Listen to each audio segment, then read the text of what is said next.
আমি ক্লাস 7-এর একজন ছাত্রী। আমি রেজাল্ট ভালো করায় স্যার আমাকে পছন্দ করতেন। স্যার আমাকে নিজের মেয়ের মতন দেখতেন।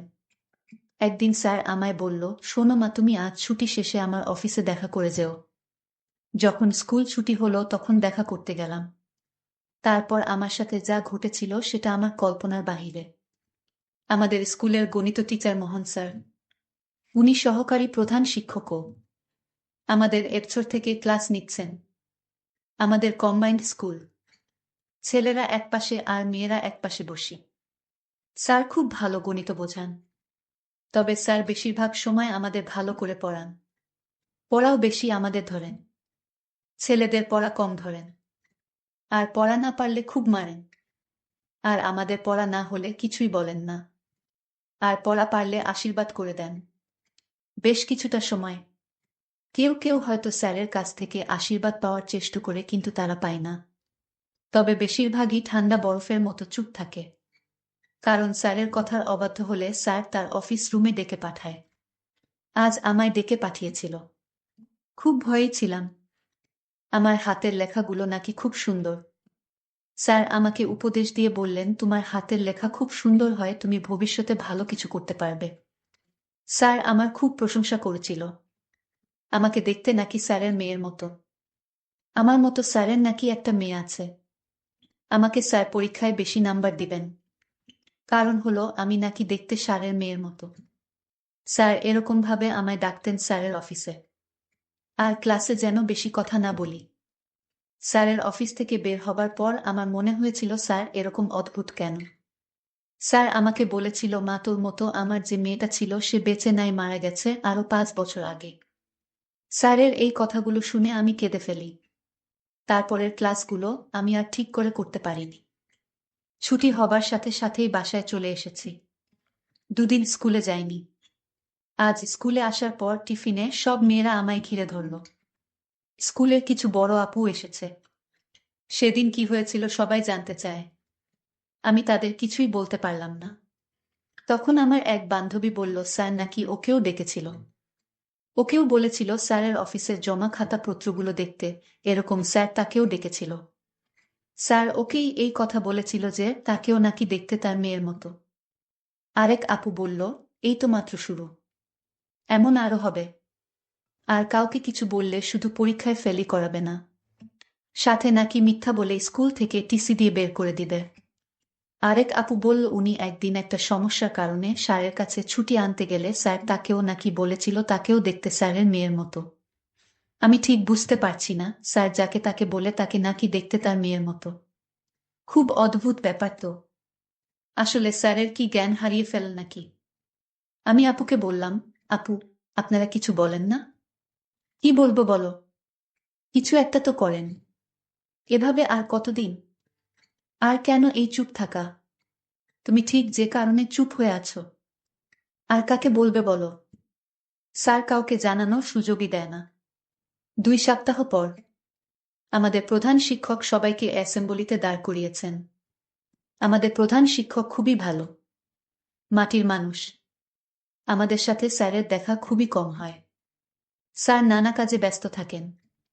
তবে যখনই দেখা হয় আমাদের সাথে খুব হেসে মায়া দিয়ে কথা বলেন। কিন্তু আজ স্যার হাসছেন না। সবার দিকে কেমন করে তাকিয়ে আছেন। হঠাৎ করেই বলা শুরু করলেন, আমাকে তোমরা ক্ষমা করো। আমি তোমাদের যোগ্য নই। আমি স্কুলটাকে আদর্শ স্কুল করতে গিয়ে তোমাদের দিকেই খেয়াল করিনি। তোমরা কিসে কষ্ট পাচ্ছ বুঝতে পারিনি। আজ থেকে কোনো শিক্ষক কাউকে মারবেন না। তোমরা আর শিক্ষকের কাছ থেকে অবহেলাও পাবেন। তোমাদের আর কোনো শিক্ষক মারতে পারবে না। আর আজ থেকে ছেলেদের সকল সমস্যার জন্য একজন পুরুষ শিক্ষক আর মেয়েদের জন্য মহিলা শিক্ষক থাকবে। নিজেদের সকল সমস্যার কথা তাদের জানাবে। ছুটির প্রয়োজনে তারাই ছুটি দিবে। এরপরও কারো সমস্যা থাকলে আমায় জানাবে। দয়া করে কেউ চুপ থাকবে না। পরে আমরা জেনেছিলাম স্যারকে কে যেন চিঠি দিয়ে সব জানিয়েছিল। স্কুলের শিক্ষকের এরকম লেখাপড়ায় অবহেলা করার জন্য তার বিরুদ্ধে চিঠি লিখেছিল। আমি স্কুল থেকে বাড়ি ফিরলাম। আর মনে মনে চিন্তা করলাম, স্যার যাকে তাকে নিজের মেয়ে মনে করে। এটা তো একটা অদ্ভুত ব্যাপার। না, এই স্কুলে পড়ালেখা তেমন ভালো হয় না। আমি এই স্কুলে লেখাপড়া করব না, মনে মনে সিদ্ধান্ত নিলাম। আমি বাড়িতে গিয়ে বাবাকে বললাম, বাবা, যদি আমাকে লেখাপড়া করাতে চাও তাহলে আমাকে একটা মহিলা মাদ্রাসায় ভর্তি করে দাও, যেখানে আমি হিজাব পরে মাদ্রাসায় যাব। বাবা আমার কথা শুনে বাবা বলল, দেখো মা, আমি কিছুদিন পর তোমাদের অন্য শহরে গিয়ে বাসা রাখব। মা, আর কিছুদিন লেখাপড়াটা করো, তারপর শহরে গিয়ে তোমার যা যেখানে ইচ্ছা সেখানেও লেখাপড়া করতে পারবে, আমি কোনো বাধা দিব না। আমি বললাম, বাবা, তাহলে কতদিন পর শহরে উঠবা? বাবা বলল, তুমি ক্লাস 8-এ যখন উঠবে তখন চলে যাব। আর বেশি দিন ওয়াট করতে হবে না, মাত্র 6 মাস। ভুলেই গেছি আমার পরিচয়টা দিয়ে দেয়। আমার নাম ইসরাত। আমি 7ম শ্রেণীতে পড়ি। আমার বাবা একজন ব্যবসায়ী। আমরা 2 বোন, 1 ভাই। সবার বড় হচ্ছে আমার বোন, নাম হেলেনা, বিয়ে হয়েছে, প্রায় 5 বছর হবে।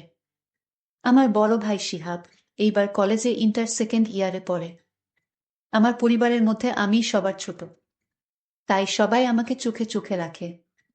আমরা থাকি নানার বাড়িতে। আমার বাবা আমার মাকে বিয়ে করায় আমার দাদা তার বাড়িতে জায়গা দেন নাই, তাই আমরা নানুর বাড়িতে থাকি। আমার নানুর বাড়ির এলাকাটা তেমন ভালো না, কিন্তু আমরা এই এলাকার অনেক অত্যাচার সহ্য করে নানুর বাড়িতেই থাকি। তবে আমার বাবা শহরে একটা বাসা রাখবে বলেছিল এবং সেই বাসায় আমরা কিছুদিন পর চলে যাব। আমার বাবার ইচ্ছা আমি বড় হয়ে একজন ডাক্তার হব। যাই হোক, বাবা আমায় বলল, মা, তুমি আর এই স্কুলে 6টা মাস কষ্ট করে লেখাপড়া করো, কারণ এখানের স্কুল ভালো না। শিক্ষকরাও ছাত্রদের ভালো করে লেখাপড়া শিখায় না। আর তাই আমার লেখাপড়ার মনমানসিকতা এখান থেকে একেবারে উঠে গেছে। তারপর বাবার প্রতি থাকিয়ে লেখাপড়া করে যাচ্ছি। যাই হোক, আমি 1 সপ্তাহ পর স্কুলে গেলাম। স্কুলের গণিত শিক্ষক, যার কথা একটু আগেই বলেছি, আপনার শুনেছেন। গণিত টিচার মোহন আমাকে টিফিন আওয়ারে আমাকে তার অফিসে ডাকলেন আর বললেন, বসো মা, তোমার সাথে কিছু কথা আছে। স্যারের ডাকে আমি স্যারের অফিস কক্ষে প্রবেশ করলাম। স্যার বলল, তুমি এতদিন স্কুলে আসোনি কেন মা? আমি বললাম, আমি অসুস্থ ছিলাম। স্যার বললেন, মা, ঠিক তোমার মতো আমার একটা মেয়ে ছিল। সে আজ পৃথিবীতে নেই, সে পরপারে চলে গেছে। আমার মেয়ের সাথে তোমার চেহারার অনেক মিল আছে। আমি স্যারের কথাগুলো মন দিয়ে শুনছিলাম। স্যার এসব কথা বানিয়ে মিথ্যা বলছে, এটা আমি ভালো করে জানি, কিন্তু আমি স্যারের কথাগুলো শুনছিলাম। স্যার বলল, স্যারকে আমি বললাম, স্যার, আপনি তো আমার বাবার মতো, আপনি মিথ্যা কথা বলেন কেন? কেন মা, আমি আবার মিথ্যা বললাম কখন? আচ্ছা স্যার, আপনি বলেছেন আমি দেখতে আপনার মেয়ের মতো। আমার চেহারার সাথে আপনার মেয়ের চেহারার অনেক মিল আছে। এই কথা কয়জনকে বলেছেন স্যার? স্যার অবাক হয়ে বললেন, মা, তুমি কি বলছো? আমি তো শুধু তোমারে বলেছি তুমি আমার মেয়ের মতো। সত্যি বলছি, আমি আর কারো মাঝে আমার মেয়ের চেহারা দেখতে পাইনি। আচ্ছা মা, তোমাকে কে বলেছে আমি মিথ্যা কথা বলেছি? প্রিয় বন্ধুরা, সবাইকে ঈদ মোবারক জানাই। আর আজ ব্যস্ততার কারণে গল্পটি শেষ করতে পারলাম না। গল্পের পরের পার্ট খুব শীঘ্রই আপলোড দেওয়া হবে। আজ ঈদের রাত, তাই আজ শেষ করতে পারলাম না। গল্পটি পরের পার্ট শুনতে চাইলে চ্যানেলটি সাবস্ক্রাইব করে পাশে থাকুন। ধন্যবাদ।